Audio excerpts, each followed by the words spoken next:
حضرت عقبہ بن عامر رضی اللہ تعالیٰ عنہ بیان کرتے ہیں، رسول اللہ صلی اللہ علیہ وسلم نے فرمایا، جس نے کسی کا کوئی عیب دیکھا اور اس کی پردہ پوشی کی تو وہ اس شخص کی طرح ہے جس نے زندہ درگور کو زندہ کیا۔ مشکات المصابیح حدیث نمبر 4984۔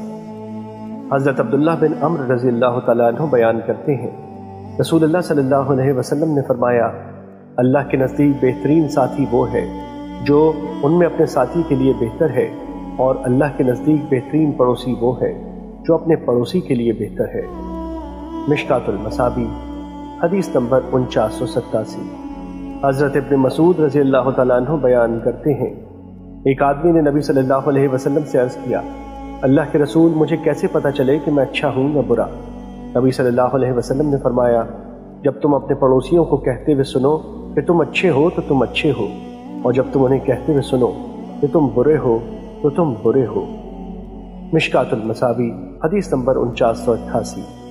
حضرت ابو ہریرہ رضی اللہ تعالیٰ عنہ بیان کرتے ہیں، ایک آدمی نے عرض کیا، اللہ کے رسول، فلاں عورت اپنی نمازوں، روزوں اور صدقات کی کثرت کے حوالے سے مشہور ہے، لیکن وہ اپنی زبان درازی سے اپنے پڑوسیوں کو تکلیف پہنچاتی ہے۔ آپ صلی اللہ علیہ وسلم نے فرمایا، وہ جہنمی ہے۔